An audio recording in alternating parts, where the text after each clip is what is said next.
So welcome all, good evening. Welcome to the Growth Planning Committee meeting for October 21st, 2025. So that's the first time I got that right in about 3 meetings. We'll start off with introduction of members. Tom Smith. Jane Evelyn. Liz Johnson. Dan Saunders. Ann Martin. Maribeth Gilbert, Select Board Member. Galen Webley, support staff. Nadia Crockett-Curran, support staff. Perfect. So tonight, we really have one item on the agenda, and then, of course, the other, in case somebody else has something to bring to the table. And that's to talk about the capital plan, specifically, or generally, and maybe specifically, obviously, the most important capital expenditure we have coming up. So I'd like to kind of start off, I think, and we take a look at the plan which was provided to everyone, hopefully had a chance to look at it. Can you bring up the one that has just the list of all the different capital? Yes. And Jane, is that you? That must be you. Yes. All right. I got Paul Hogan there now. Okay, cool. I have you mean the email that you sent us, or? We can bring that up when we get to we talk about the town hall, we can bring that up. Because the meeting's about the capital plan, I'd like to start with, there was a list of capital items, PDF, I think, of all the different departments across 2026 through Oh, yep. 2030 and future. Is that on the agenda? It's on the agenda? Is that? It was set in the previous, the agenda for the last meeting. Oh, There was okay. a copy of it. Okay, so I have this the comp plan document. Everything's. I think the comp plan, the capital things are split up a little bit throughout the document, but we can certainly go through. Yeah. that Is was this the PDF you're talking about? It's the pages from the comp It's just plan. an Excel spreadsheet that was a PDF. And it had a list of every single item. There was a lot of replacement, cruisers and fire equipment and pumps. And then there was also renovations. There was an important topic for, I think, this committee. There's special projects with resiliency. I talked about money for Dock Square. Yeah, I don't see that. We're set with the agenda from the previous meeting. So it came from Nadia, would it came from you, or? Yeah. Oh, okay, I'm under the wrong one. Along with the Lori's presentation to the board on the capital plan. Board of Selectmen, or no, it might have been the budget board. Sorry, Nadia, I should have told you. That's okay. I will find it. Hey, Paul, you there? I don't have the spreadsheet. I am. Excellent. The working land use Thank you. changes? Is that what it is? This could be it. Yes. Working land use changes? Yes, So it was attached to the agenda for 10/7 that Nadia sent out on 10/6. Yep. So I have. Is this what you're talking about, Dan? yes, exactly Okay. that. Perfect. Okay. So this is capital plan, right? This has got all the projects that we want to do between the 2026 through the future. And do you have any idea what the future is? Is that like 10 years out? Or, I think it's past that fiscal year 30 range. okay. That's just stuff anticipated in the Something future. past that we know we need to focus on, okay. So I think the key piece for us, I actually spent a little time to get into an Excel spreadsheet because I'm an engineer and I can't look at anything that's not an Excel spreadsheet and make heads or tails out of it.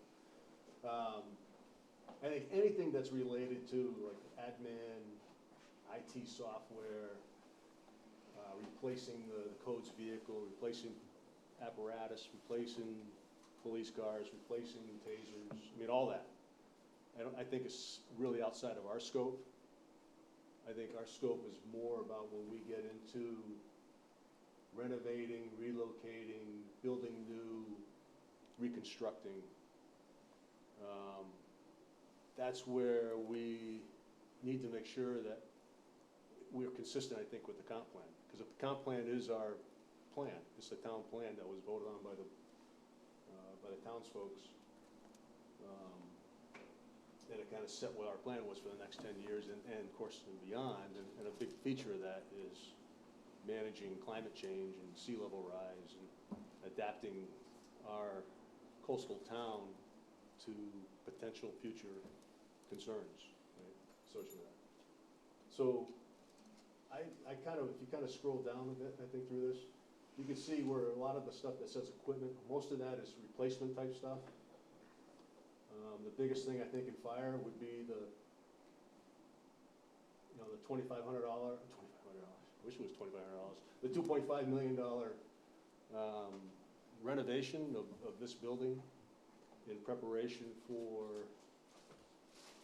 a bunch of us old volunteer firemen retiring and having to get young folks probably paying to work, right? Well, but that says building facilities, so you think Yeah. that might incorporate salaries? No, No, No, that's it'd just be all building. buildings. that's just Okay. It'd building. be, I think, the. So it's a capital plan, so it Capital would plan. just be capital investments. Yeah. So it'd be setting this fire station up to handle per diem people. So you gotta give them a space to eat, space to bunk, they gotta be able to separate clean from dirty. There's a lot of things that go into that. Yeah. And that's the estimate for 2027. The rest of the stuff is all, it's capital, but it's replacement of equipment, and that's really outside our scope, right? It's, town's made a decision that we need to replace, so the chief's made a decision he needs to replace at this point based on their end of life. Okay. Next one down. So Dan, What? what we're trying to do is to look through these and just make sure that these things are in alignment with the comprehensive plan. Right. That you don't see anything here like, putting a Ferris wheel Right. in the middle of the harbor, and you say, okay, wait, Exactly. foul, that's not in our comp And plan. then, right, and then understanding, and the piece you can't tell from here, and I don't know if we can get the answer from Galen and Nadia or yourself from having had some discussions, is especially when we kind of get down to wastewater and we get down to public works, right? And they're doing things to the wastewater plants, updating pump stations, Mhm. those kind of things. There's a lot of money there. There's like $8 million for the waste treatment water, the plant itself. Is that taken into consideration the impact of sea level rise and the impact of groundwater concerns that we may face in the town? And I don't know that. I can't tell from the list. Yeah, I think just off the cuff, we'd have to go back and ask the question. But Yeah. I would say just off the cuff, it would just be a thing of, okay, this is when the facility would need to be updated. This is either by a metric of equipment usage, wearing out, and/or facility wearing out, and/or expansion of facility. Okay. So, we do have that block of land, and by the waste treatment plan, it is slotted for the eventual expansion of Okay. that. I think what would be good for us to understand, if you're looking at this way, is to again go back through that 2019 study, when we tee up LD 1829, like Okay. when we're in that, to then loop back and say, okay, then you're doing a triangle. You're saying, okay, this is what that expansion is slotted for, as we're the growth committee. Is Mhm. there anything that's triggering us to bring that forward or expand? Sure. And that would be a conversation with, Eric and the team. Okay. So maybe we can just kind of thumb through and people can see at home is what's going on as well. So in the park and rec, there's a lot of activity here. It's associated with three parks: Firefighters Park, Rotary Park, and Parsons Field. Relatively, I think, low dollars total. What, $500,000 maybe across Yeah, the and 5 that, years future, but right, and then when we do the budget reviews during the process, each director comes forward. So when in the budget review that happens in that March timeframe, in the town records, there'll be what's behind this is the plan from the Recs Department that says, here's our strategy, you know, and then really what are these individual elements, like getting rid of some of the drainage issues on some of the ball fields, or, you know, the upgrades to Rotary Park to get a walkway down to the marsh. So that was part of their capital plan that they brought forward to the board and to the residents. And that would have kind of the same thing there, even though it's low dollar, you know, we investing into a piece of property that's gonna be flooded in 20 years, I don't know. I haven't looked at these specifically to see where the maps are showing where flooding is gonna occur, or potentially occur. Can I ask for clarification on the Sure. funding budget / grant? Is that something indicating partial town involvement and an Yeah. external Yeah. body? Yeah, so where you see grants, there's things that, you know, are either from a source that we've already have or from a source that we would be securing. So budget comes from the town, reserves come from what we put aside. Every year we put capital reserves aside, so we're planning for that. So that comes out of the capital reserve budget, and then your grants are whatever we perceive, either we have in hand, we have in good faith discussions, or we are planning, we know something exists and we're planning to utilize that. So it's something And- that's basically in hand, but not yet. It depends where you are. And again, remember that anything that's beyond 26 has not gone, these are all Right. potentials. Right. Right, so these are potentials that the town is doing the due diligence with all the apartment directors to say, this is what we see. But the only thing that's actually budgeted is 26 right now. That's what, well, when we go through the ballot in November. Okay. That's what you're voting on in November, are those capital items covered in 26. Right. Thank you. And the other bucket, just so everyone's aware, under the funding category is the bond. So if it says bond, that means we intend to finance said line item, whatever it is. Right. Thank you. So of all those, though, the grant is not town money. Was And that, the grant is generally not town money. Right. It may be sometimes you have matching parts. matching partners or Yeah. something. But the budget, the bond, the reserves, that's all taxpayer money. Right.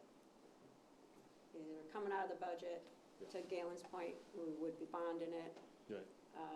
And so you'll see for example, some of the sewer stuff, you know, if you look at when we present when Lori has done stuff and presented, and Nicole, things that are coming, bonds that are coming, expiring, Right. they're done, you know, those are, we have some of the ones that are of the sewers type levels that are coming to fruition. It's like taking a mortgage on your house. Yeah. Right, and at the end of the day, you pay a lot more because you didn't have the $6.5 million to put out from reserves to cover the cost. Or whatever the number happens to be. Piers, it's all replacement stuff, so no concerns there. So, like I said, Park and Rec kind of talks a little bit about investment into areas and have we looked at what the potential impacts are of sea level rise on those spaces? Okay. That'd be a question I'd want to ask as part of those projects.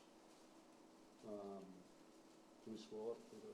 So you don't want to pursue those questions right now? You're wanting. Well, to we don't think we have the right people for that, Okay. right? So that's why I'm not sure how long this meeting will be, but I think it's important that we do this, and maybe this is something we think about, that we do once a year. Right, kind of look at what the new plan's gonna be, and Yeah, so maybe. March is when, Which is- March is when we start the budget process, right? That's when the books get done and get handed out, and then, so maybe that's a time that this group gets the updated capital Right. plan, and then, things like your questions and comments.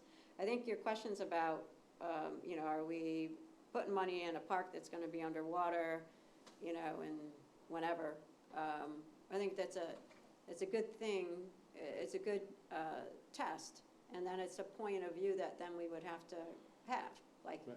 do we think it's 10 years, 20 years, so do we do it, do we not do it? Right, absolutely. and I think that's a broader discussion too, because then you have to take into account, the town itself, you know, and what will it look like? Oh, yeah, no doubt, and more importantly than the park and rec stuff, it's just, I think, a question to ask, because we don't want it certainly to happen in 10 years, right? Spend 100 grand and we lose it in 10 years, that doesn't make sense. If it's gonna last 30 years, probably the right thing to do, so that people get enjoyment out of it for 30 years, it's worth the money. More important would be anything that we would identify as critical infrastructure. So certainly wastewater, treatment plants, pump stations, honestly, we call in our comp plan, any administrative building, town halls, the fire departments for sure, right? Police department. So any of those that we're investing capital in, then I think we must look at the long term, according to our comp plan. Right? So those should be of more interest to the committee, but I think it's also worth, if we're looking at investment in it, some of those areas are close to the water already. Yeah, and I think an So- interesting thing, like when we look at different parcels, I think Galen's brought this up in the past in our conversations, is, you know, it's just not what we perceive as water levels at the site of the sea. It's actually, you know, we have a lot of significant wetlands where water comes in through, you know, many estuaries and stuff, little rivers, feeds. So that's, you know, that's something, you know, to consider. And again, I think it's good to then have a point of view. You know, do you invest, do you not invest? Yeah. So I Right, think it's a good Right, because discussion. those yeah, so at the end of the day, it's still a decision of the board. It's to say still yes or no. a decision of the board, but I think it ties in what you're saying, this, which is in the comp plan, which is I look at it as a due diligence of this committee.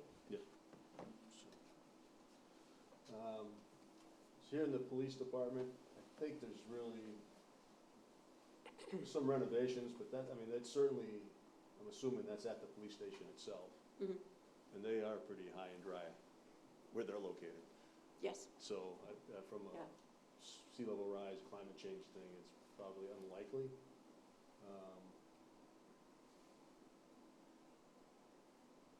So I don't have much concern with what their budget is.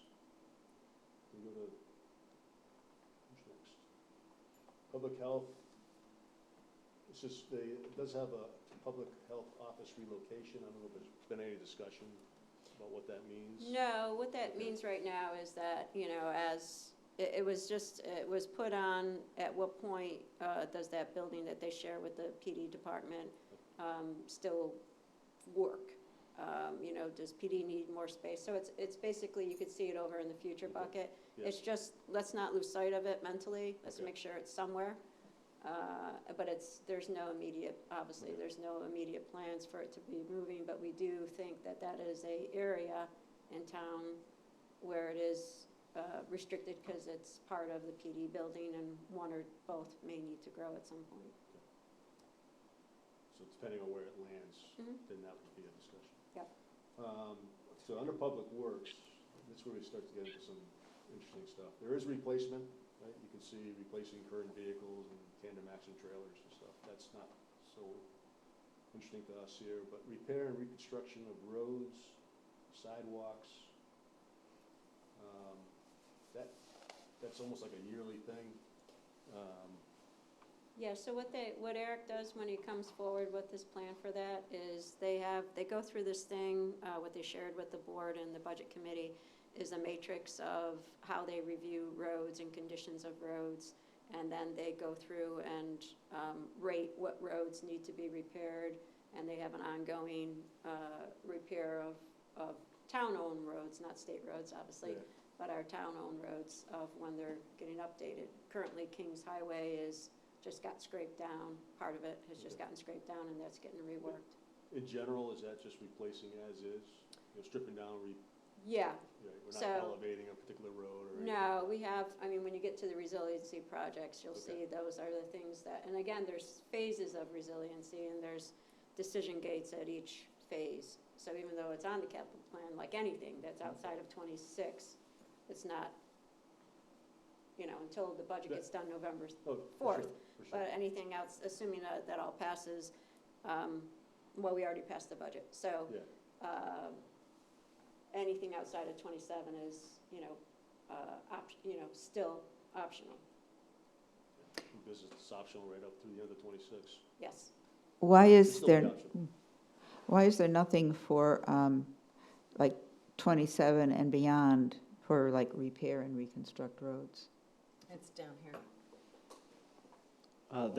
There's multiple lines. Yeah, Which- there's for- multiple lines. There's multiple so- lines on, Okay. A lot of the lines repeat, so Yeah. like repair and reconstruct roads is repeated throughout is repeated for each fiscal year.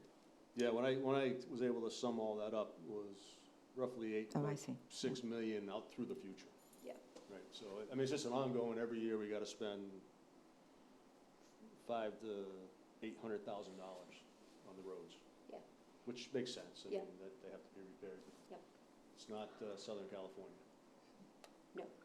And we, obviously, the storm of the Grinch and the storm of January, we got federal funds Yeah, okay. to come back and do those repairs. There is a public works facility upgrade, I'm assuming that's at. That's at the Public barn. Works. Okay. Yep. And the rest of that's not so much, so, Yeah, so the upgrade at the barn is to, again, we have a lot of equipment up at the barn for Beechwood, so that's, again, we protect our equipment. all right, so then we get special projects, and this really gets into our wheelhouse, I think, right? There's the Wanby Beach area, on Ocean Ave, and that certainly floods today, right, during big storms. Yeah, so And that's- again, under the resiliency stuff, there's a couple different there's phases of this, right? So, Wambi Beach has been studied by the consulting design engineering firm hired that came up with a plan of what would happen, what would it look like, what would it cost to raise the road. So that's been discussed in board meetings. The board's gone out and done a site review. It hasn't been blessed, but it's a study that's done with an option of, what could be true if we decided to invest in that. Okay. And then there's design work for the head of the harbor, And that's actually in the same bucket as Wambi Beach. okay. Those were both grants that the town secured for both to get us to a certain design study point. So there is a design done for head of harbor. There's a few concepts, they're not, I would say the head of the harbor is a little bit more optional in terms of optionals, not a complete design done, Mhm. just which way we would go. And again, there's no real, there's no board agreement to move forward yet on that one either. You got the Kennebunk River flooding study, which would certainly be important. And this is where, this really, the catalyst for this was after the January storm, the flooding downtown. It comes up to, past where the tree goes, up to that point, and then all those houses, or all those shops on that side, And so this was, hopefully, we were gonna try to do it in conjunction with Kennebunk, but we ended up going solo. Okay. But we got, some grant money support to do this study, and it's really a study about what's the art of the possibility here, so please come back and tell us, what could be true if we wanted to do something here to either mitigate it, or reduce it, or stop it, what would it look like? So this one would probably be, I would say it's in its infancy stage, Okay. with just, having and it's a longer study. It's a longer study of, sort of what could be true. Colony Beach designs, let's see. So remember, this got destroyed in the January 16th storm. We went a season without having any Colony Beach parking. The board, as of last year, voted to give it another shot Okay. And I think it was like a $40,000 that we took out of a contingency spending to redo that area, and with the hopes of crossing our fingers, and it may get pulled back into the river flooding study if there's a solution set that would also help us protect that, but there was no solution set for Colony Beach as it stood on its own. And that's I mean, certainly not critical infrastructure. Nice to have, good for the town to have It's, their beach access. and yeah, so I think forth, it's but an, not, yeah, I think one thing that's a common thing that we hear from our residents and is about parking and having parking and access to places for our Sure. residents to get to, Yeah. and visitors, but most importantly also for the residents during the course of their year. It makes us who we are, right? LED lighting, that's all good. Dyke Road, I mean, head of Harbor, I mean, so all those projects, really talk about the studies, then these are the potential Yeah, so the work Dyke, that comes out of it. yeah, so right, with the Dyke next- Road resiliency, this again, it would be slotted for 2027 if we went forward with it. And this is the area of Dyke Road that, you know, when you drive down there on a extremely high tide, you'll get a little water across the road. You know, so this is a study for that specific area of Dyke Road. Then there's just some placeholders I would expect is,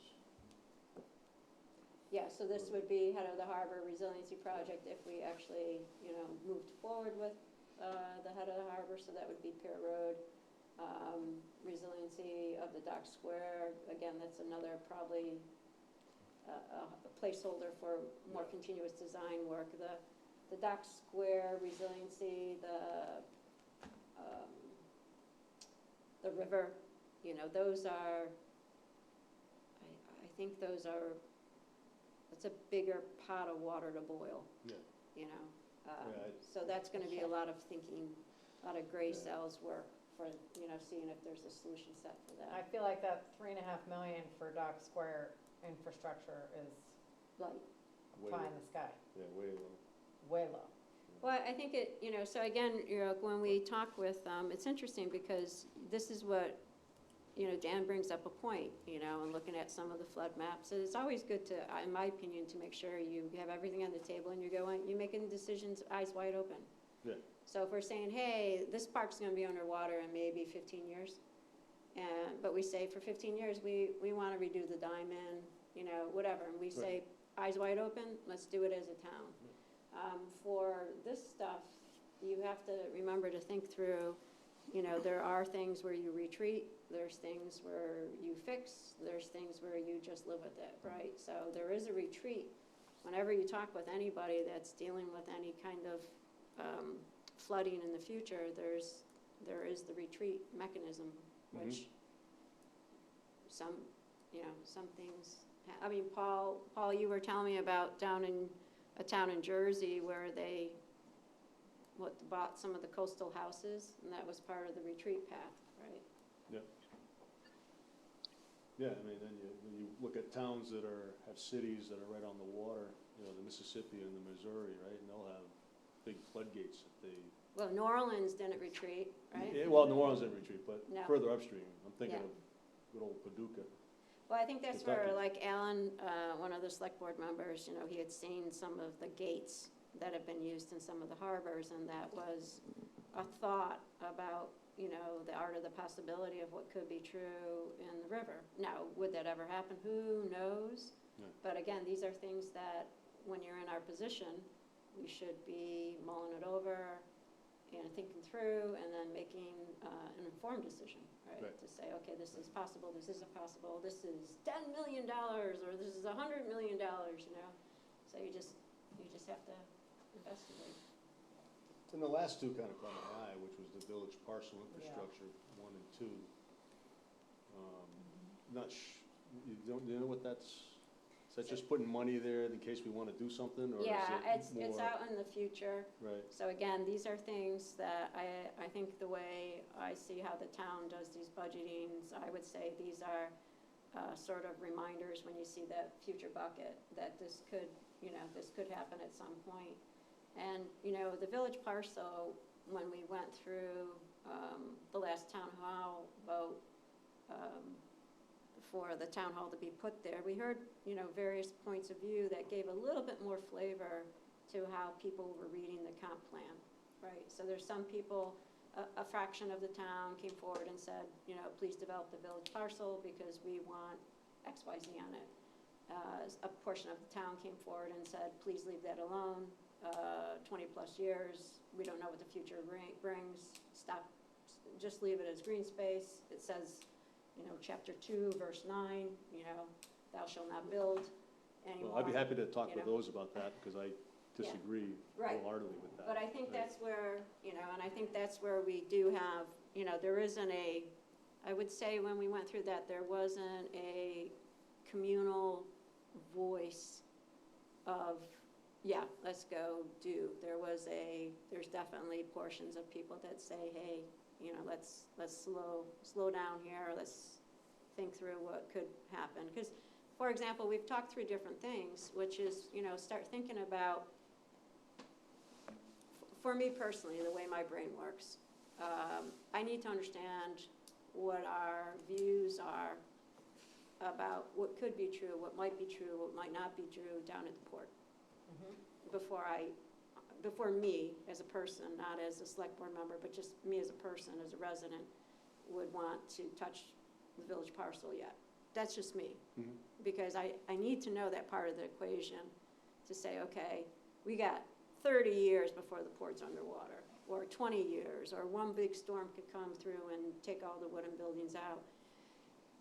And then, like we talked about, or some of us have talked about, you start kicking around, you say, okay, if you move downtown, you move the port to the village parcel, what does that look like? And I know when I read through, what you had sent us in part of the comp plan, and that whole whiteboard process of putting stickies up and what you would want to see on that. I think we need to sort of think about what we would be, right? So, for example, would there be a point on the village parcel that would be all shops? Well, we sort of have that in Kennebunk, and I've always wondered why Kennebunk, even though it's hard to get through there because that's the only way you can get from point A to point B, but not too many people, it's not a bustling downtown to me. Lower villages, the port is, so if we did something inland at village parcel, what does that become?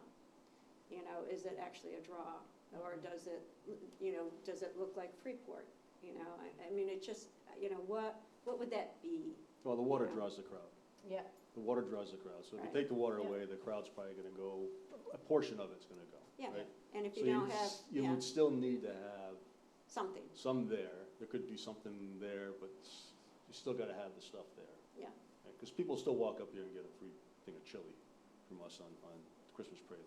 yes. But they wanna be down at Well, Dock it's Square. cold, That's where the fun yes. is. Yes, Right. it's cold, and yes, the chili's good. So, Can I have some clarification? Sure. Exactly where village parcel is, where the boundaries are that we're talking about? it's just down the road here on the right, just past Reed Lane? Yeah, it's right past Reed Lane, so if you're going down, Reed Lane's on the right, and then the graveyard is over there, so there's a road that goes in, dirt, gravel, and then you can walk the path all the way down to School Street. Yeah. So it's like 84 acres, it's like 64-ish developable acres, something like that. But it's very pretty, they have a nice path going through it, a lot of people walk it, bike it, take their dogs down there. So this is the village parcel. Thanks, Nadine. Oh, So we're right here. And that's right past Square. so this is that large parcel Large that parcel. was That comes out purchased? here by Square. And so there is, right now, some form of, Yeah. recreation, walking through? There's a It's walk, just yeah. a dirt road, Just a path, dirt Okay. path. dirt path, yeah. Oh, okay. And so this is when we say, the village parcel, this is what we're gonna be referring to? Yep. Yep. Thank you. Just wasn't sure what the lay of the land was. Hi, Paul. And Paul shows up. Okay. Big Paul. Okay, so that's that's all the special projects on here. When you have the future numbers, how are those inflated? I mean, how do you, when you say $5 million for something, is that $5 million in today's dollars? Yes, Yes. Okay. but they're not, like, these are, especially in the future column, these are just literally numbers put down, that 5 million says, so 5 million, what 5 million means is it would be a significant investment Yeah. to develop that parcel. We know that because of the work that we did for the first town hall vote and how much it was gonna cost us to run sewer to the point that we were gonna run it. And then you have to, so we know that it would be significant, to develop that bit of land. As you go forward, as you go more into the future, it gets less and less specific. Yes, Yeah, for sure. About what point, though, do you think it's probably going to happen versus probably not going to happen? How many years from today do you think? that 26 typically will is? definitely happen, 27, we don't know. I think that's Yeah. where, in all honesty, because that's, yes, we are doing, for the resiliency specifically, so anything above where we're talking about sewer, police department, potential build-out, PD, fire department, per diem, that one's probably more sketchy than the PD, because the chief, so for example, what I mean by that is, the chief has a metric that he's looking at, and it's like a 2-year warning for us that we're gonna be potentially flipping to per diem. He's been doing an excellent job in bringing young recruits in, and we've been maintaining our current volunteer staff, thankfully. So we haven't been given that 2-year warning basically yet by chief, because he's actually made great strides the other way. So, so those things are things that require a design like that or something. But wastewater, sewer, roads, those things are like boom, boom, the directors are moving on their plan. The resiliency projects, we did the causeway, done. The pier is being done right now. And the other ones are in like study design mode, and we sort of just went through. So those are being done in terms of a study and a design, but they're not been called upon to enact or implement yet. So it sounds like the things that are maybe more in the future that are not well-defined are really low probability, whereas things that are more today will be more likely to happen. What about the infrastructure? You mentioned, for instance, sewage and stuff like this. Isn't that something, unless it's for a new project and so forth, it may not happen, but if it's existing, sewers and water and so forth and so on, it probably has a certain shelf life. Yeah. It's going to expire at some point. Oh, no. Those are probably very high Yeah, so the probability. sewers, that stuff There's a that lot we coming talked up. about, that stuff would be those things are working through a capital plan. Those things are, I would say, necessity for the town to keep continuing to invest. I think the town has done a great job. The directors and Lori have done a great job in terms of managing forward-looking projects, putting money back into our reserve so our tax, we're squirreling money away because with the director's help and Lori's help, we understand when sewer systems, when certain lines have to be updated, when certain transfer stations have to be done. Existing infrastructure is probably going to have a very high probability of needing repair in the future. Sure. And therefore, the money should be pretty well 100% there for those projects. And that's what this is doing. So you could bring up, I think we can cover, you can bring up wastewater. Hey, I have a quick question. Sure. What's Wanby? Wanby Beach is right next to Bush Compound. If you're staring at the Bush Compound from the road, it's to the left of that, around the corner. It's a beach. There's probably about 20-something parking spaces right there. People go down there, and I think it's a really good place because I've seen a lot of people getting sea glass. So I now know that that's where you go to get sea glass. So you go down a hill. Got it, thanks. It's some boulders and a lot of gravel. It's Yeah. almost sea level. And the money's, what's happening? What's the money for? The money is for, it's a study that's being done right now currently. We've been brought a design concept back from the engineering house that's been contracted to come up with, you know, what could be true to stop flooding of that, to stop road erosion and flooding when the water rises. There's not it hasn't come to a board vote yet. You know, we just did a site review of what the trade-offs would be for what they're looking at and potential cost to the town. Thanks. It's definitely one of the many parts of town that this one happens to be today, an issue at times, but will be problems in the future, right, for maintaining connection to different parts of the town with sea level rise as it's projected.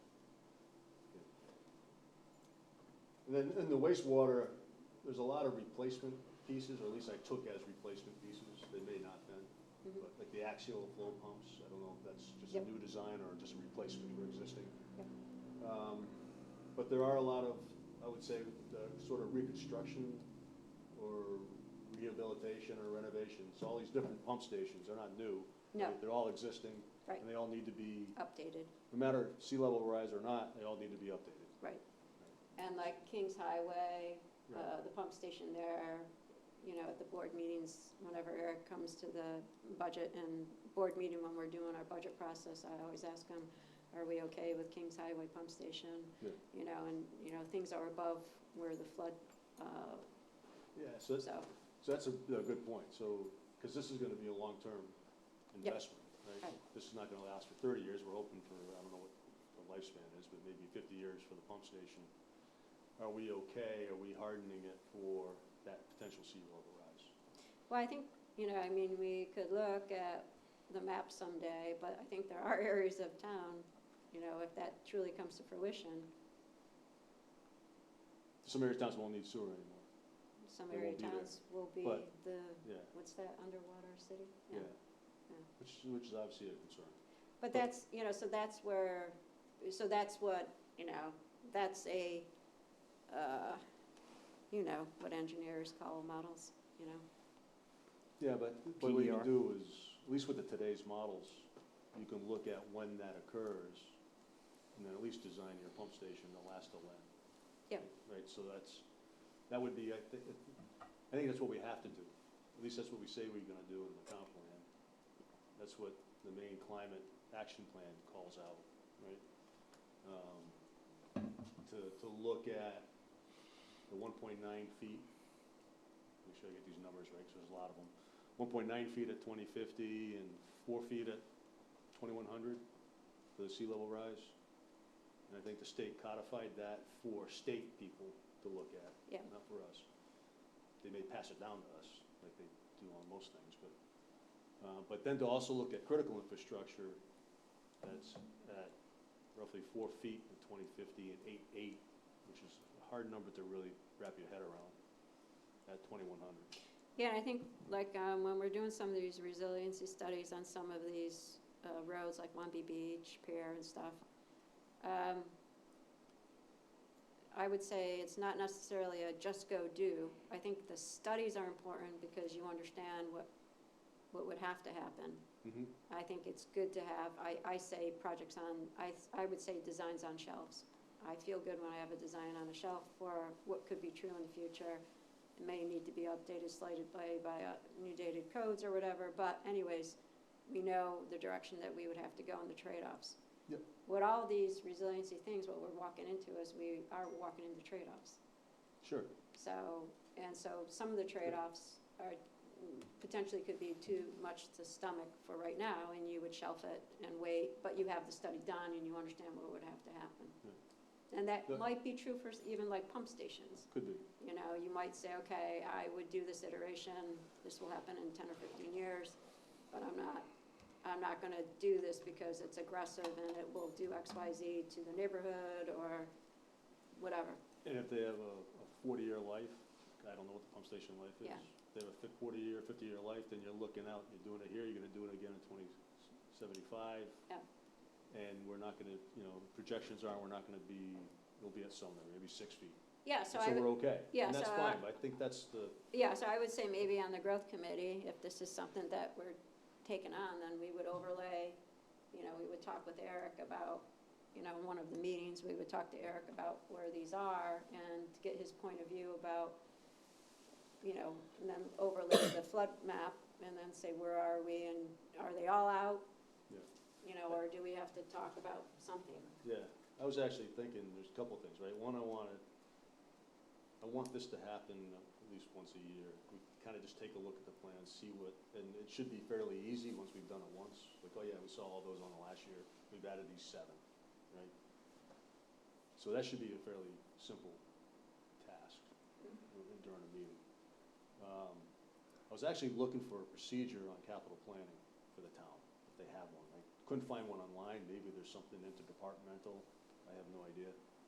But I think that's where we should have some guidance that we give to folks who are dealing with what we said is critical infrastructure, right? And how, and then what other investments we feel are important that should be looked at against climate change and sea level rise, and how to make those projections and to make that determination. Yeah, so the capital plan process, the directors go off and are working to their blueprint of what they see is happening within their departments. And then in the March timeframe, like I said, the books are put together, and then we proceed through, each department does a presentation for both budget, and then we do a capital plan section. So the board is there, the budget board is there, the directors are there, and we talk through each one. And I think this might be, you would want to interject, you would want to probably circle areas where you would want to understand prior to the March timeframe. I'm thinking that we want the people who are doing the work to have that as one of the conditions they need to assess when doing certain, like I'm gonna do a new pump station, or I'm gonna build a new fire station. I'm gonna build a new asset that we identified as critical, right? And we established what that is in the comp plan. And we can always change that if we feel what's in there is not correct, right? But we've established something as critical, and we've set guidelines for where we need to assess where they're located based on sea level rise projections. And we put that in the comp plan. Those I think, are the rough numbers I gave out in detail. I put them in my note here, right? And I think, so as an engineer, if I'm looking at this, I gotta say, okay, I'm gonna put this here. I have an expected life of 40 years, or 50 years, or 100 years for this asset. I need to plan for this. What's the cost gonna be for that? Well, it's gonna be 10 million. What if I only plan for 50 years? What's that cost? 2 million. Okay, well, we're probably not gonna spend $10 million to get a potential 50 years. That doesn't make sense, right? But if it's 2.2 million to go to 100 years versus 2 million for the 50 years, then maybe it is worth the extra 200 grand to do it now and not have to worry about that asset in the future.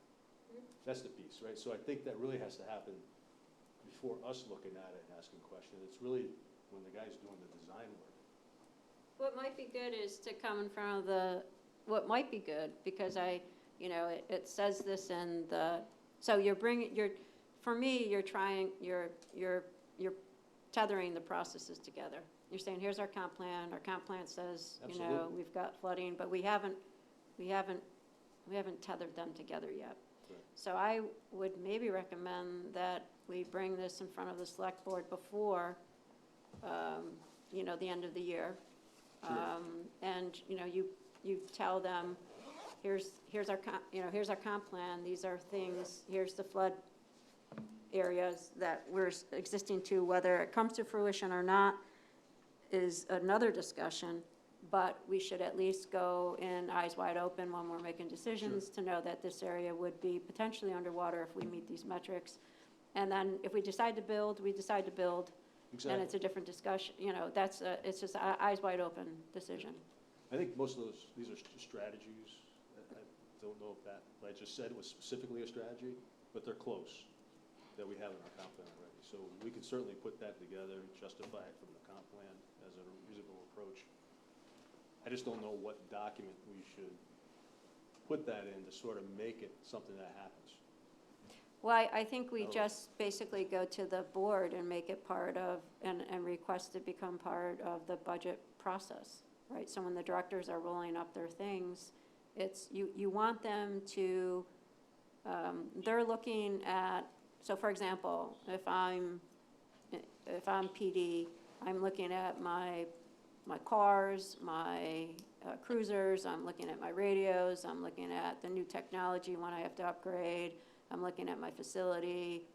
But you're gonna say, okay, I need you also to think about, I'm just making it up because Yeah. we don't think PD is gonna be underwater, but you're sitting on land that's gonna be underwater in potentially be underwater in 30 years with your plan, right? And I think it's a good, it may not be their decision, but it's a flag that says, Sure. so maybe it's just 'Cause, I mean, an awareness to the board and to all the directors that this is the view from, a potential view of what could happen to the town. And we want you to consider this when you're looking at increasing a pump station and just eyes wide open.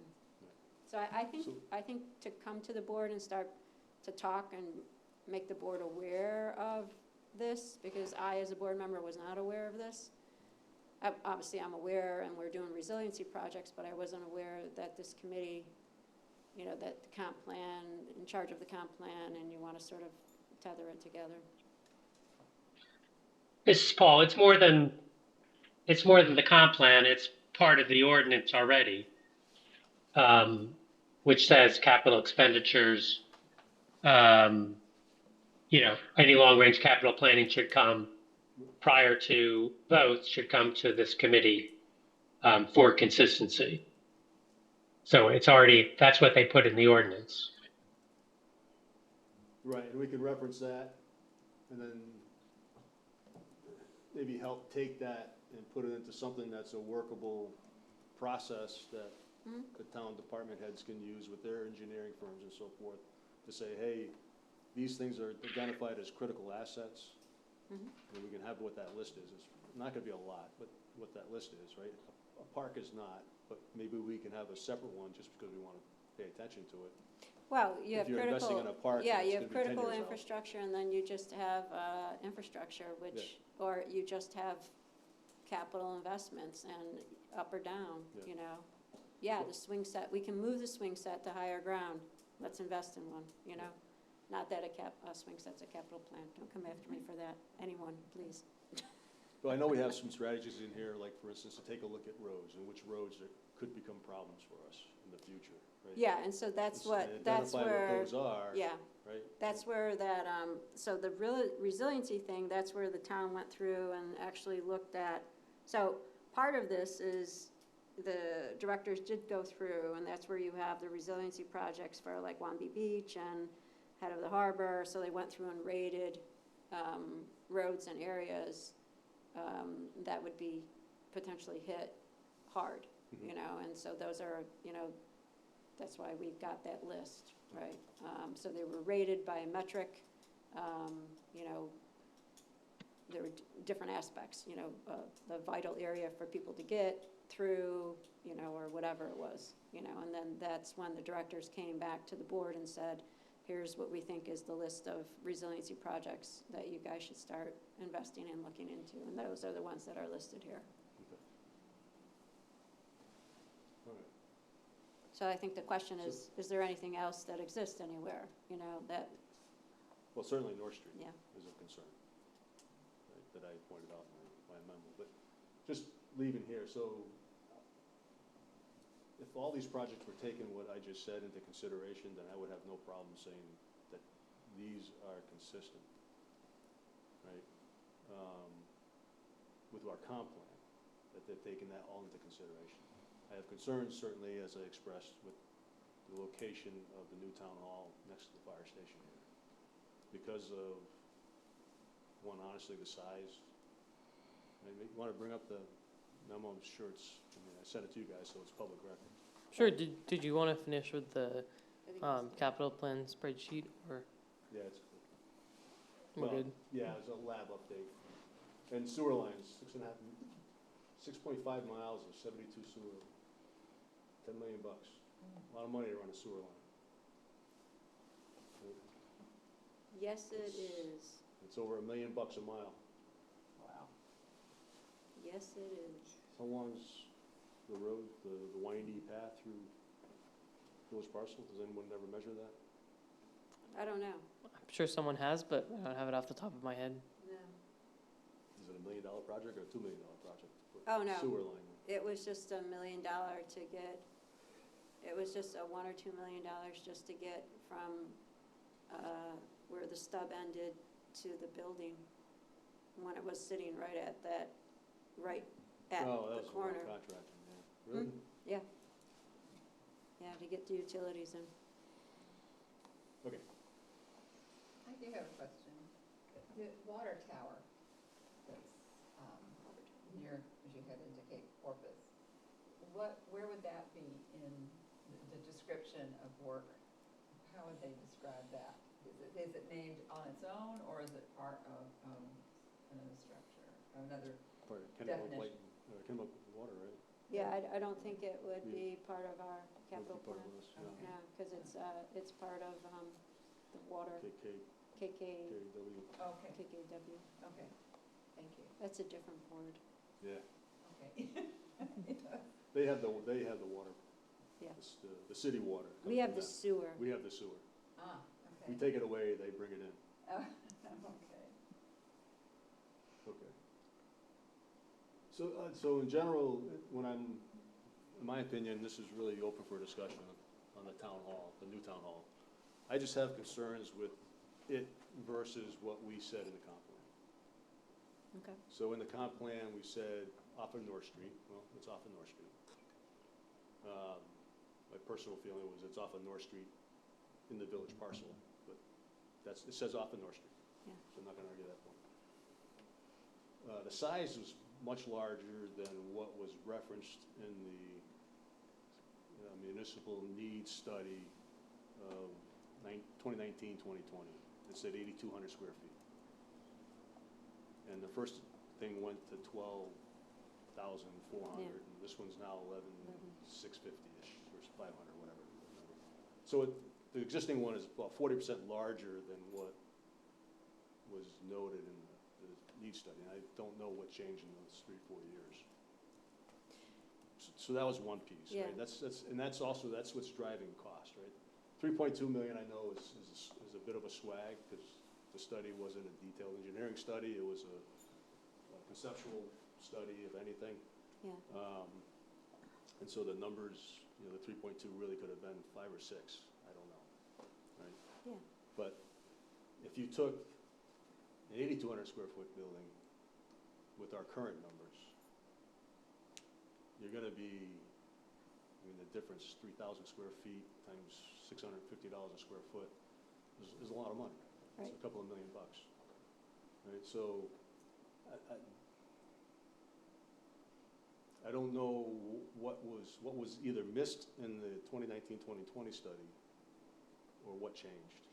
Yeah, so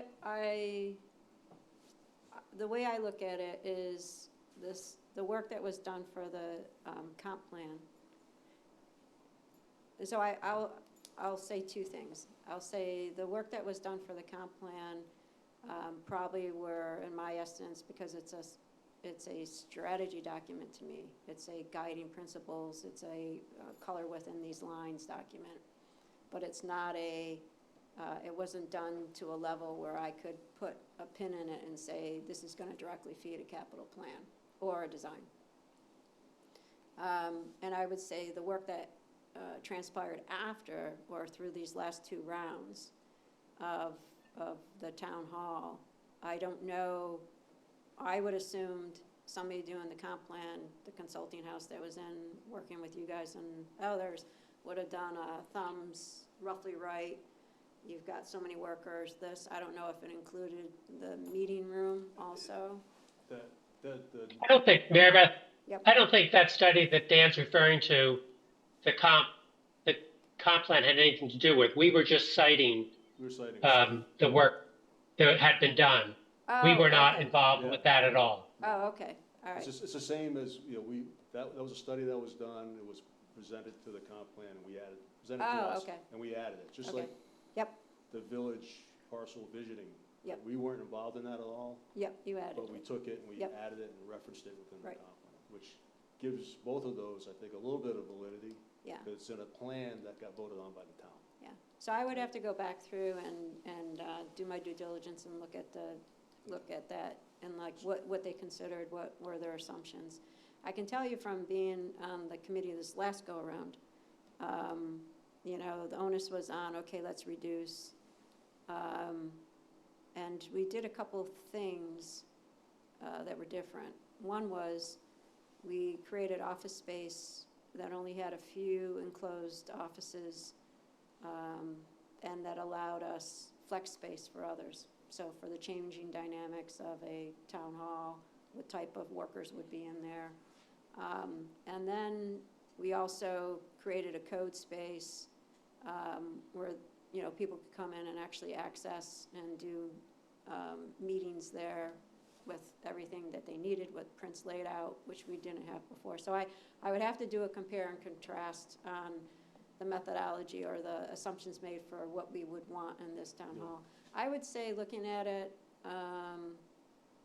I would say that there is we were hard pressed after we went through it to say we should cut. Like, there was no glaring, and a lot of people on the committee had done office designs for whatever business they were working in, including me. And there wasn't any glaring area that said, oh, man, we don't need this, right? So we tried to do common areas, common workspaces, combined combined conference rooms. That was sort of the onus when we looked at the fire station and putting a connector to the building to make sure that the firefighters could use, knowing that this space eventually would become some portion of the per diem and office space. We put the connector there so that firemen could walk through and get access to the big common area. And we put the common area closer, the meeting room closer to this side, so they could go through there and use it for training.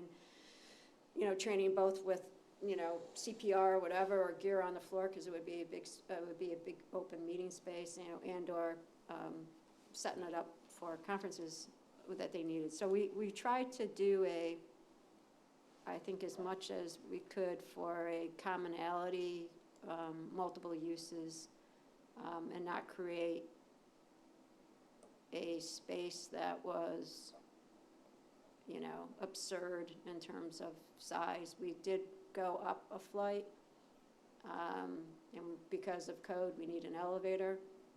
So that ate up money and space, but it also gave us the ability to reduce the footprint. And as, you know, we looked at designing with as much roof space as we could to get the solar panels up there, so we could greatly extend it beyond the old design of what we could get on the roof.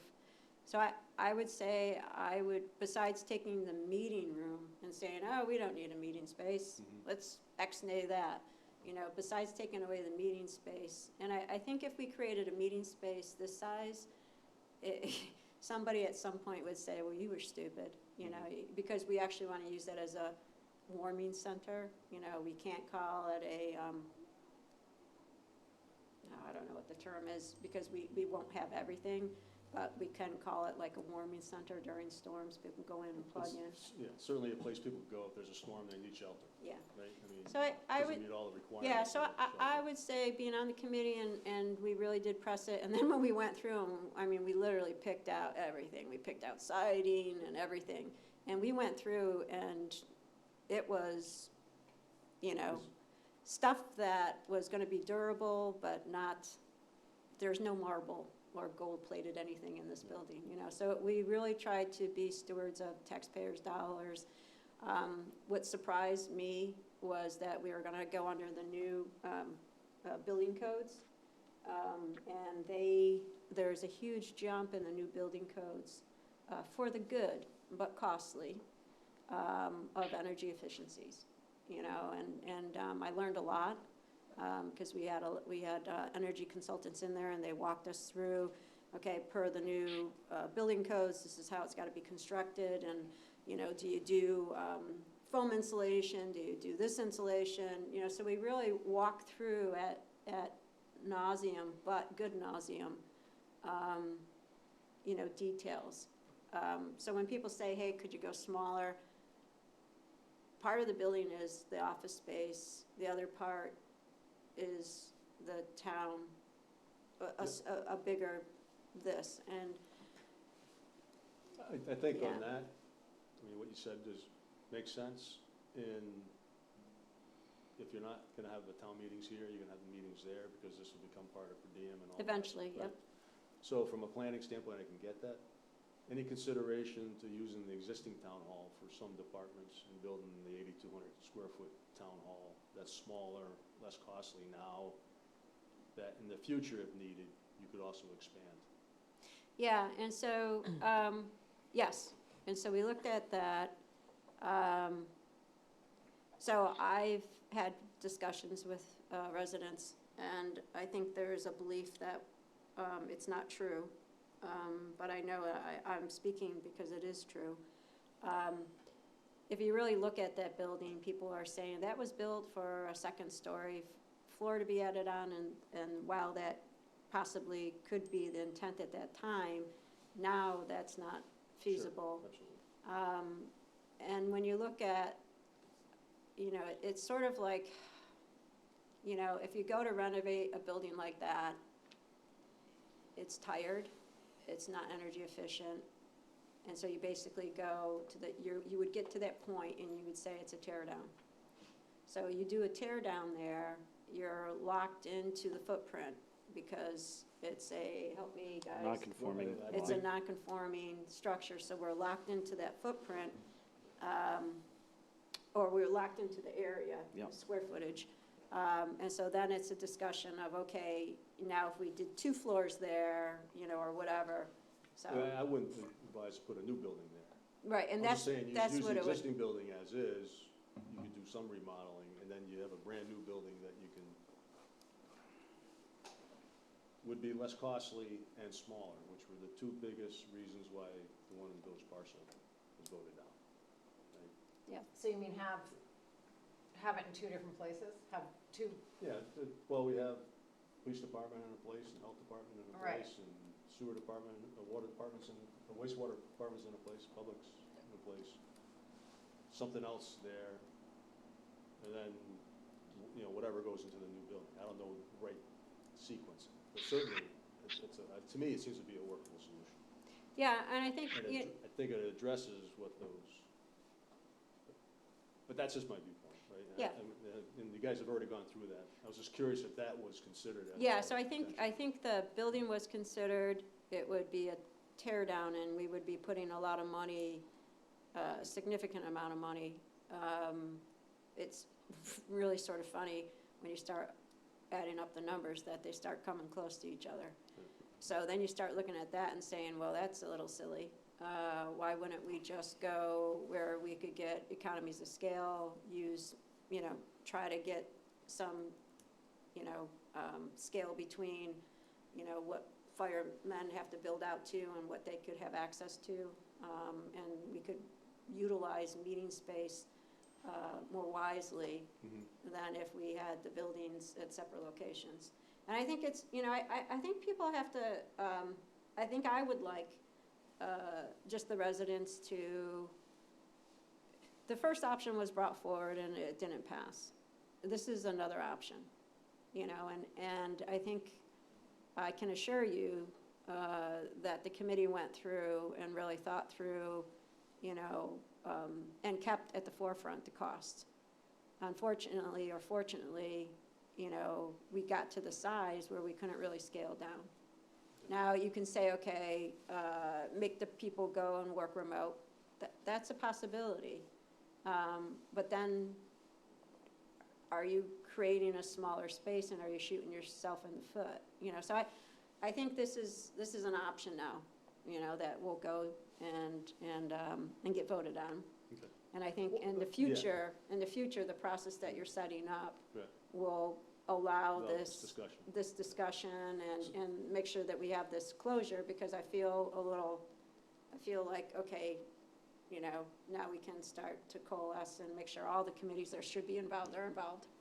That, yeah, so that was my concern really on, and like I said, the cost was sort of the third and it was driven by size. Yeah, the cost is driven So- by size and then also the fact that we're building in a new era. New eras, you got new code, that's Yeah. not gonna change, it's No. not gonna get cheaper. No, Second story adds the extra cost to. but the second story was a smart, It- it's smart could be, because it but- actually drives down some of the costs because you're not doing those big Yeah. expansion beams. Because that other thing, and somebody had mentioned something about, so we actually, you know, we looked at, you know, some people gave feedback about the design itself, and it didn't look like it belonged in the port, and so Lori brought forward our initial town hall, which I could be mistaken, but I'm pretty sure it was pretty close to this location. It was like, you know, within this, It was supposed to be there and it didn't.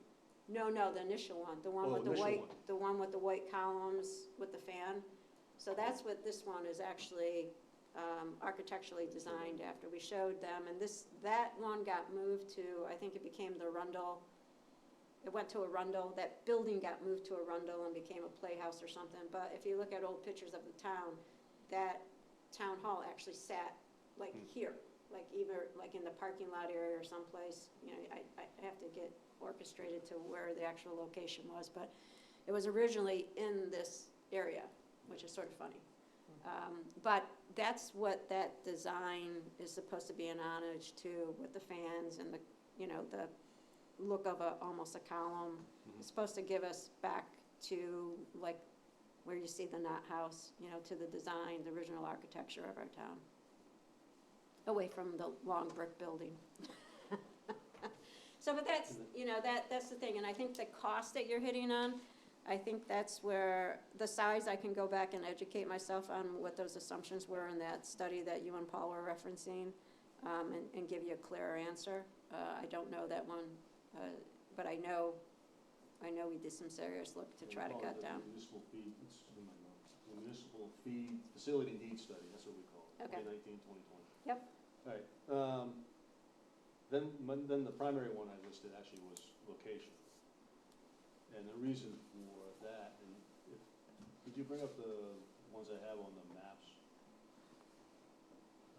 That I sent, that was part of this, Showing the water rise? showing the water rise. That's what gave me a bit of pause. I originally was looking at the size, and then I said, well, let me look at the maps.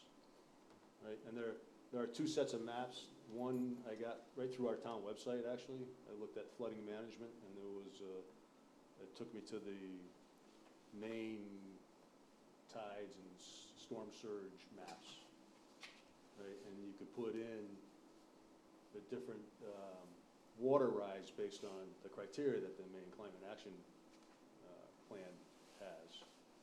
And you could see how the water will affect your infrastructure, your area.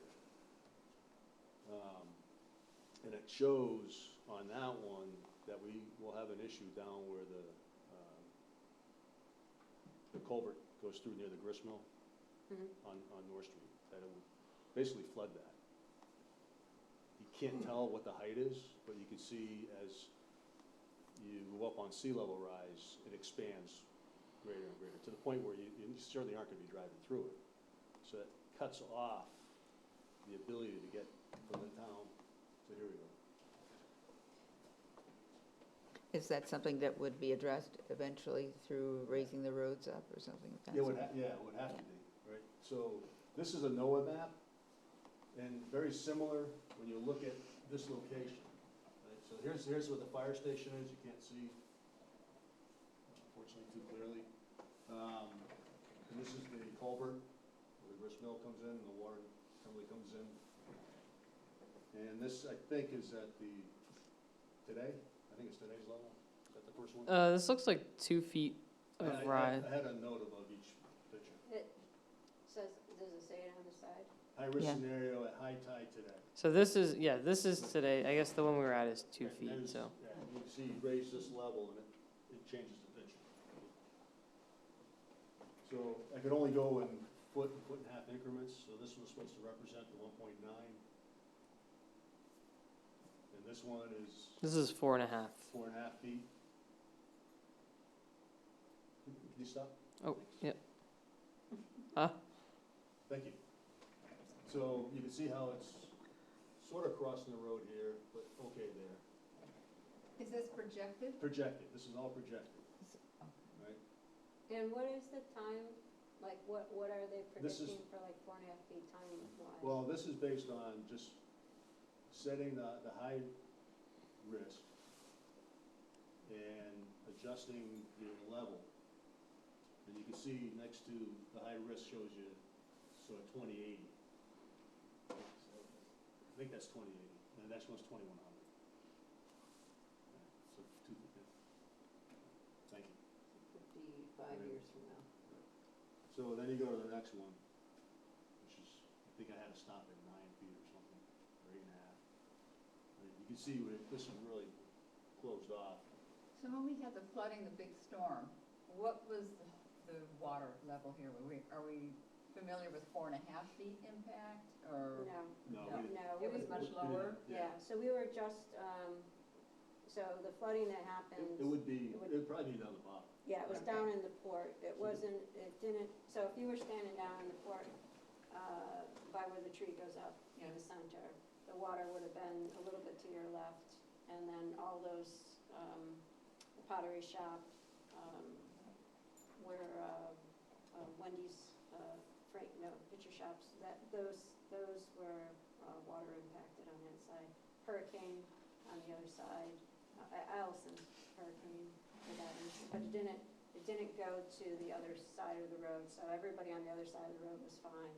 Mountaintops, that corner, where they sell the t-shirts on that corner there, they were good. So I didn't realize what was going on, I was driving through it, so. Well, that's not good. One of the places that I didn't want to be, but I didn't go up this area Yeah. here, and I'm wondering what it was it No. then? There No, wasn't- there No was Wasn't impact. like that. Okay, thank you. No, so But this- Dan's saying, you're saying, so this would be a 4 foot, and what year was it? This is about 2100. It's about 2100, what's that, So 2100. 6.5 feet? Yeah, 6.5 Right. feet. So that's 6.5 feet in the main climate action, and this is the NOAA map, it's not the main maps, which we'll show next. And there's a little note that is a little bit blurry, but it next to 2100 says projected 6.66 feet. Yeah. So 6.5 is pretty close. Okay. And then if we went to what the main action 2100. committee recommends for, when you're considering your critical infrastructure, which we call administrative buildings, Mhm. that'd be 8.8 feet. So I think the next one I set, all I could do was get 9, so it was a little high. And that one, you can really see how the North Street section, right, almost like the West Street. And what year is this? And this would be, this doesn't say on this map, but this is what the main climate action plan recommends for using 8.8 feet for 2100. So Or 21. Ju- just judging- for your critical infrastructure, when you're looking at your critical infrastructure, where you put it. That's the worst case scenario. This is worst case scenario. Judging from the This the is- gaps, I would say probably like 2120 to 2130. Well, that's on this map, but that's Mhm. that's not what the main climate action plan talks about. It talks about 8.8 feet at 21. How old is the current town hall? 63 years? 60 So we're talking about more years than that, we're talking about 75, Right. 175 I hope the years. town hall lasts that long. The key, I'm sorry, I don't see the key, the green means what over here, but Green is like real low areas Oh. that could flood. it if I could remember flood. correctly, yeah. Okay. And this is, Yeah. right, can you bring up the other one I had? I Yep. had the main. So this is high astronomical tides, right, with that level of sea level Sea rise. level rise. Okay. Are we gonna get to 8.8 feet? I don't know, who knows? Well, Probably not. 4 yeah. feet is what they're telling the state to use. We'll all be in Kennebunk if we get Will all to be, that. there'll be big problems in a lot of other areas. But those are areas that we'll also have to address. There'll be some areas that'll be lost, for sure. But there'll be other areas that'll be impacted like this that we will need to address. So this is the same, but this is the, can you scroll down, please? Just to give, so I can give the title, I think at the top I had it. 1.2 feet of sea level rise Yeah. today. So this is the main map I got. Oh, it's the main sea level tides, storm surge scenarios. Okay. And so you click the scenario over here, and that's 1.2 feet of sea level rise. Okay. So it looks okay. I think the blue, they had the blue going across when it was today, and that's not happening. And the next one down, This is 3.9 feet. this is 3.9 feet. Yep. So this would be at 2,000 or 2,100, based on what the main action plan committee, I'll never get the name right. What they're saying for normal, what they're expecting, but for 2,100. planning for critical, They want you up at 8. you need to do this sort of at 2050 and 8.8 at 2,100 for your critical infrastructure. So does that pretty much get rid of the Dock Square area? It does a lot, but actually, when I was looking at it in detail, our town hall is high and dry, even at 8.8 feet. Yeah, we sit up on a Yeah, crest. you know, once you get away from the road and Yeah. you start going up the hill. Yeah, the port's gone. Yeah. The port would be gone. The Dock Square? Dock Square's is gone. All right, so this is 3.9, the next one, Finito. and again, these are Finito. worst-case scenarios, high astronomical tide. This is sea level 6.1. rise, and a storm surge, but we've had those happen. Yeah. 6.1 feet.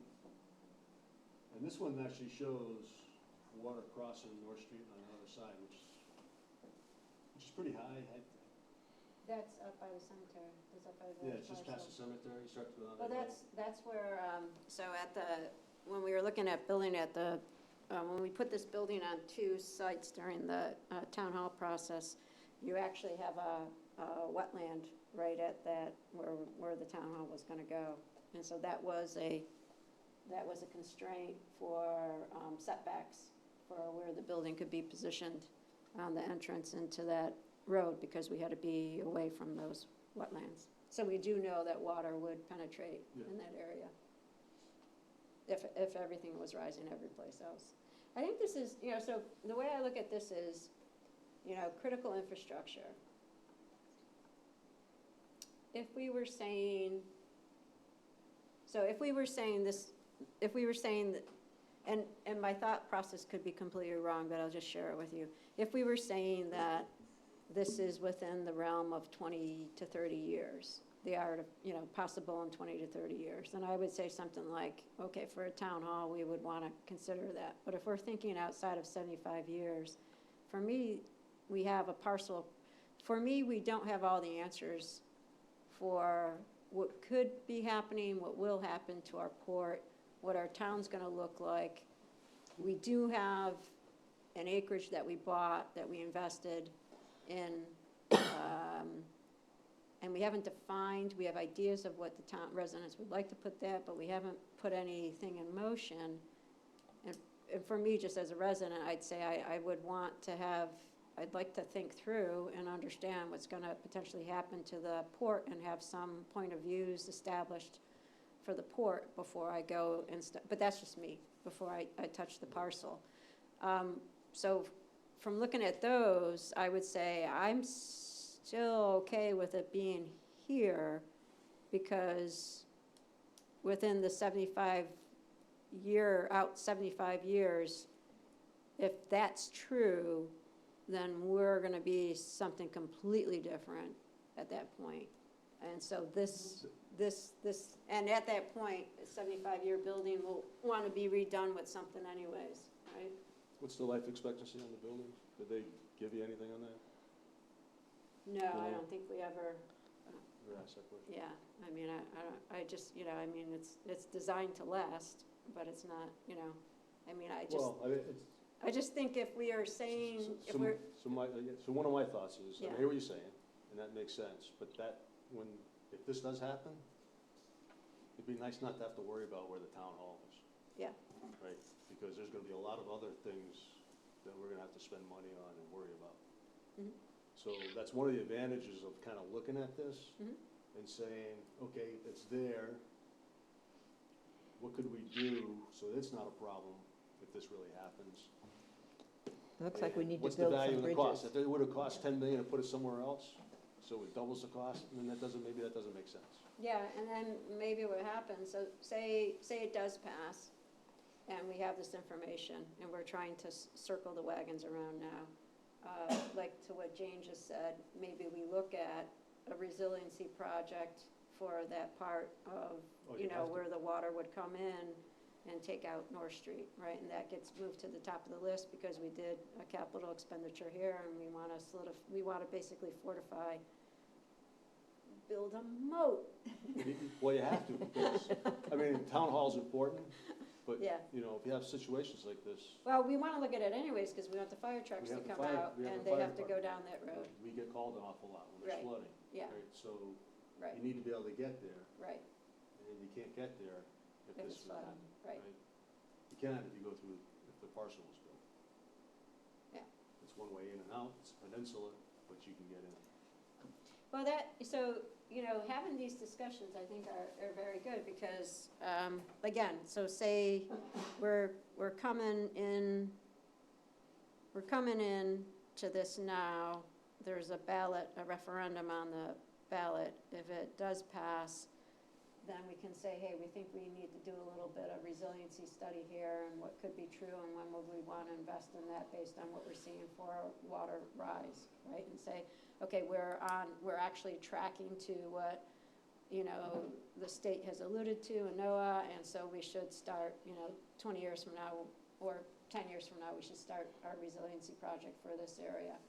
The other thing is, for everything future going forward, it would then help us consolidate a point of view about, okay, this is what could happen or can't happen with the river. So for example, the river study that we alluded to before, if they come back and say, nope, you can't build any tidal gates, you are, you know, well, I would say something, but we're on TV, so I can't use that phrase.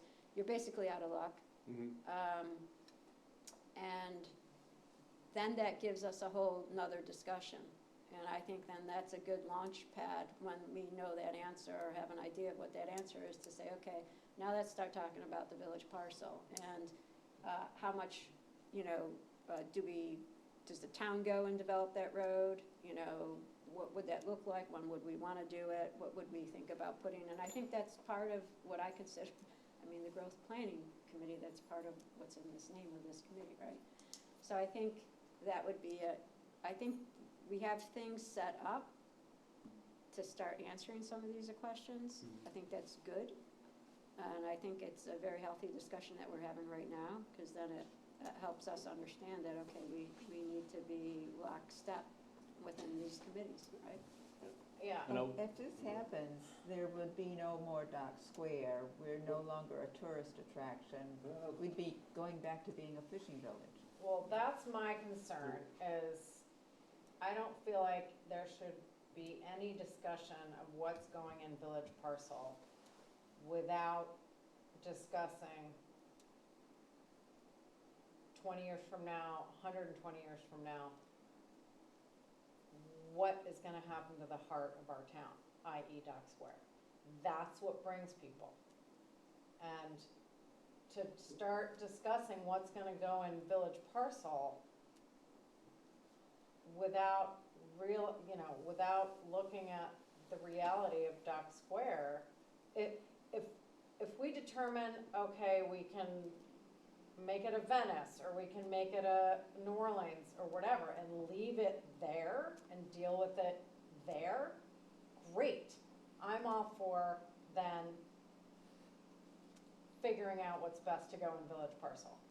But I don't feel like we can have these committees be making plans and spending money making plans in isolation from one another. It just doesn't make sense. I think that's why I think we're actually, by default, got to a good place where we have these resiliency projects we have one now, the river study. That will help us answer that will give us an indication, hopefully some type of directional, on what could be true for us to the port. I think it would be interesting for this committee to really understand what Dan is pointing to us so that we can look at. So for example, is the current wastewater plant in a floodplain? That's something that we should all understand if that's a yes or no, because what Dan is saying, the state doesn't want you to do some capital investment, major capital investments in critical areas. So I would say our wastewater treatment plant is a critical area, a critical resource. That's right behind the consolidated, It's right? there, So that looks okay. And that's in the 8.5. this is 6. You go- Okay. You go to 8.5? Yeah, because the school's there.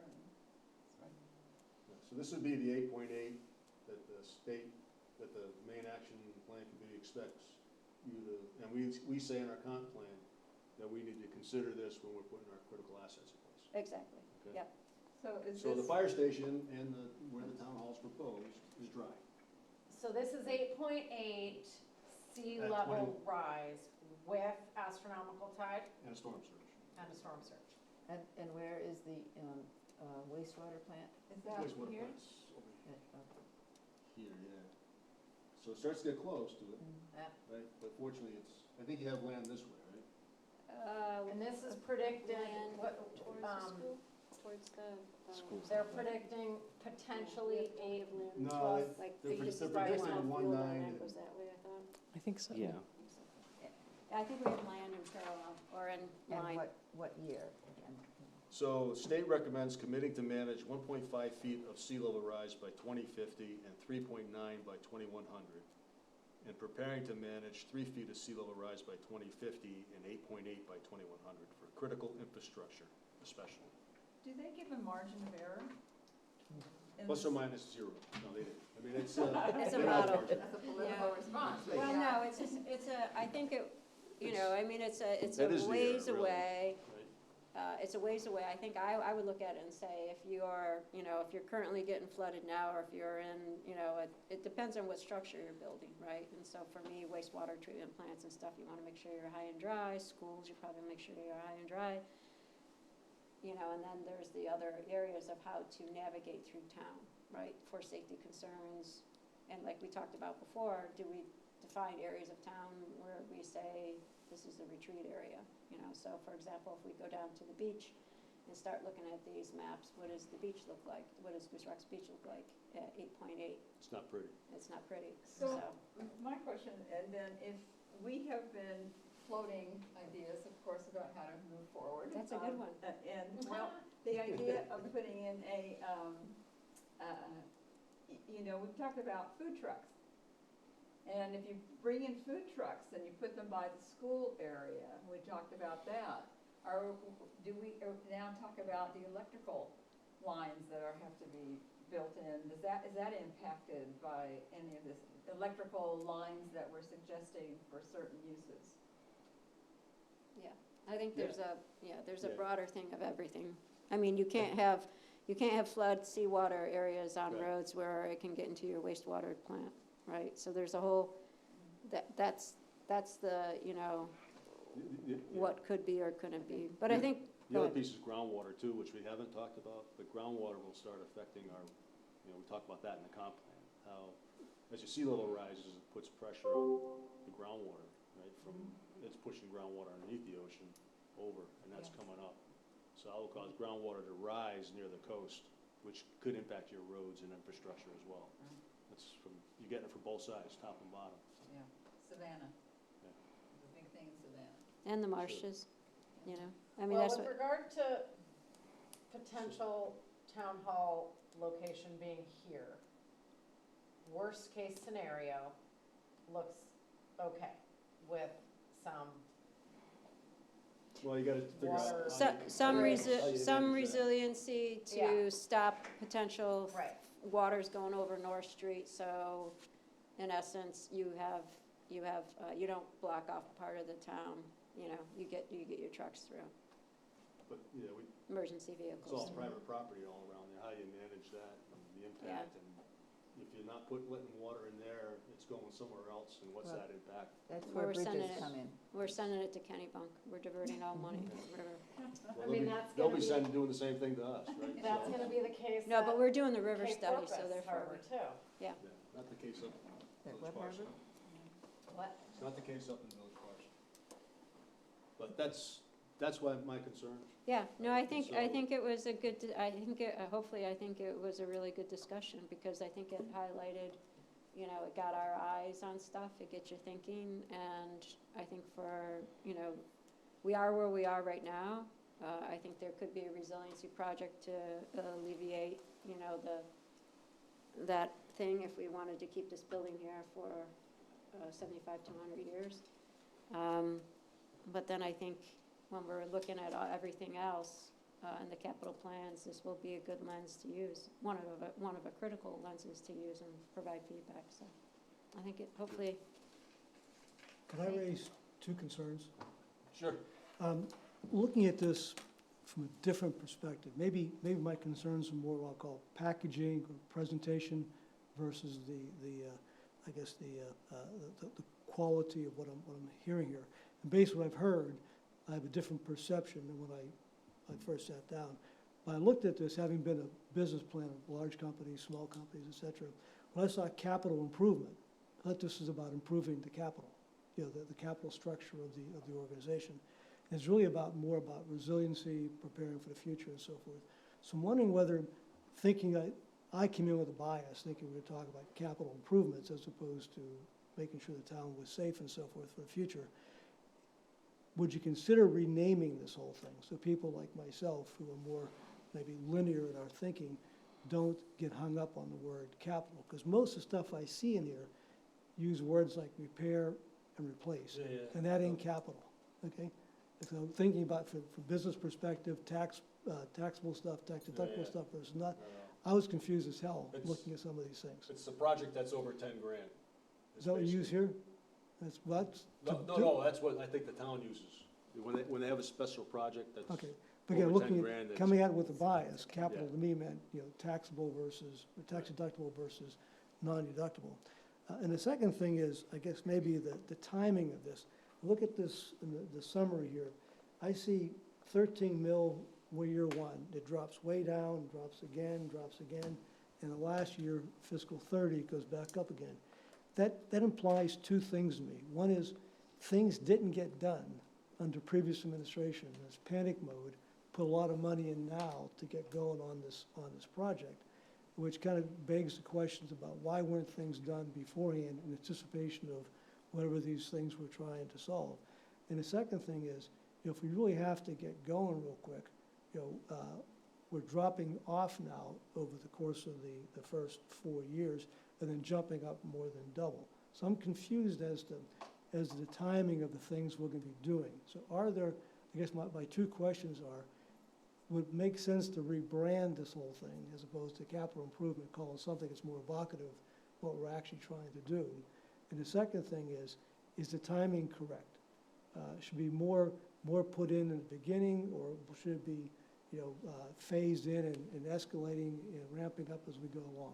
So I don't understand the nuts and bolts, obviously, but those two things, looking at it from from a commercial perspective, first of all, and looking at it, why weren't things done before?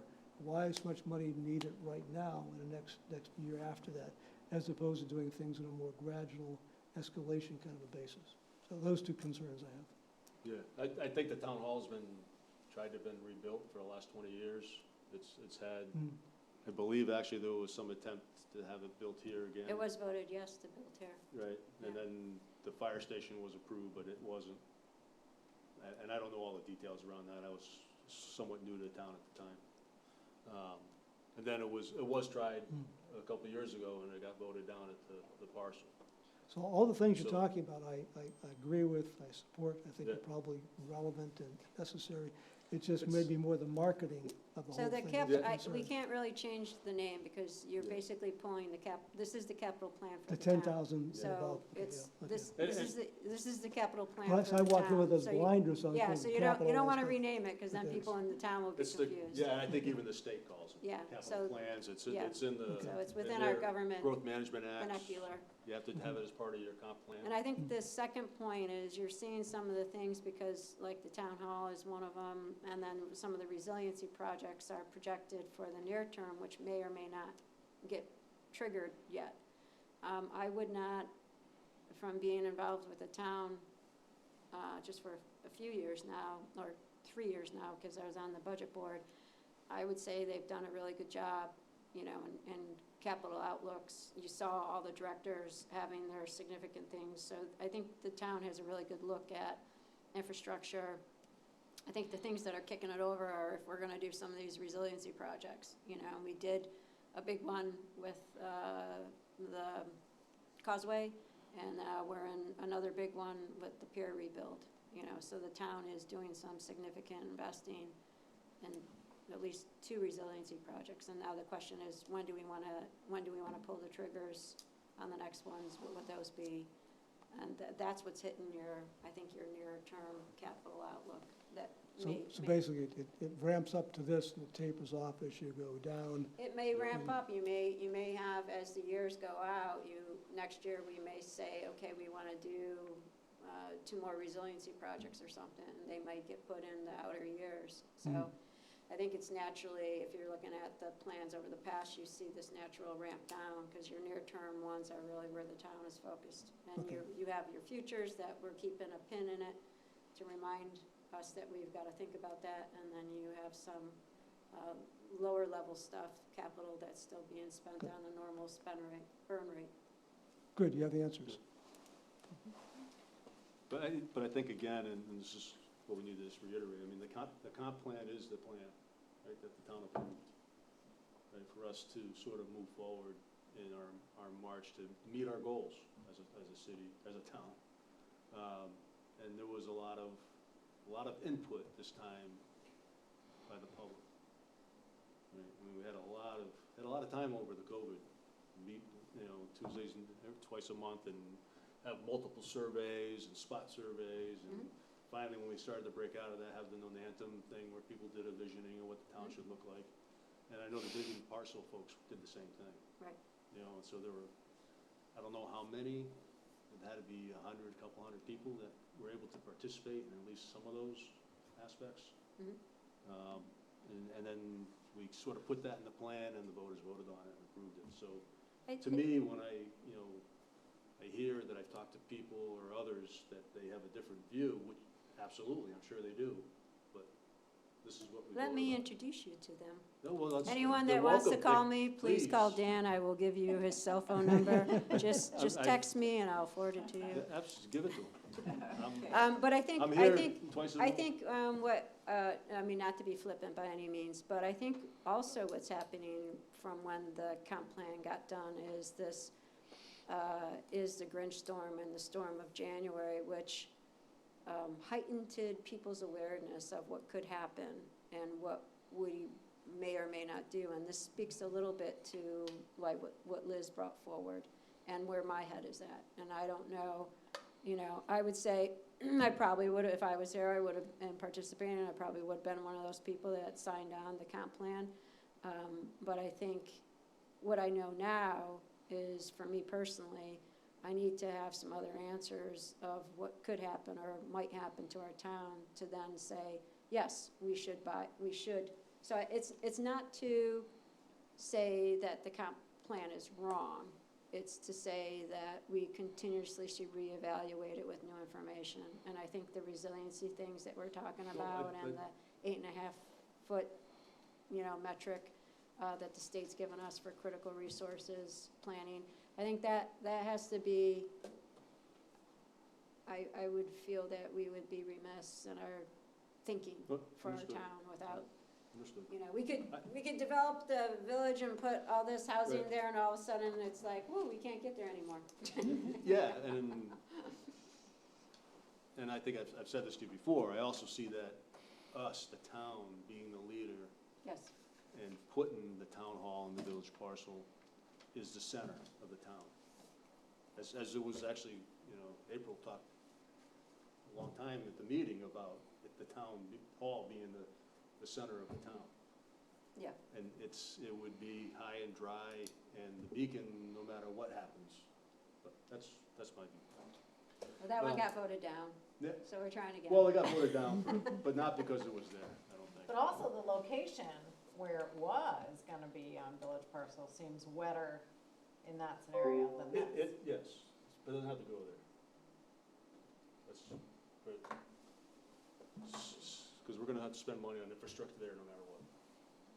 Unless we sell it back to a developer and they pay for it all. Yep. At the end of the day, it's gonna be us or a developer that Yep. pays for that, right? I would seriously like to understand 1829 before I lay any tracks on that parcel right yet. All right, so I think we've had a good discussion. I don't know how the members feel. I personally don't feel I could say this plan's consistent or not consistent. I'd like to have an understanding really of what we're spending money really in the wastewater piece, probably mostly, and maybe a bit on public works and roads. Is there any consideration associated with resiliency? Yeah, I think that would be good to know if that's maybe, part of that discussion. maybe It have, might be already. yeah, maybe have Eric come in and Yeah. help us understand how he views his capital plan, and how his upgrades are, and maybe he could come in and speak to the committee about, you know, where he sees, you know, where his concerns are, and then you guys can think through, okay, do we have to make him think about something else, or do we think we're all, you know, dead nuts and on the same page? I think that's a really good process, and then same way, Eric can talk about the roads Yep. too. Yep. So, you know, we could Okay. have him in for both, Great.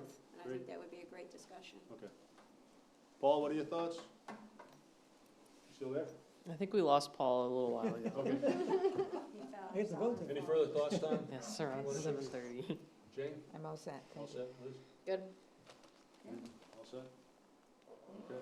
You guys were quiet tonight. Yeah. All right. So I will entertain a motion. So moved. Second? Second? Any discussion on closing? I get the All vote. right. All in favor? Aye. Aye. I can't All vote, right, so. thank you. Thanks, Mike. So if you turn off the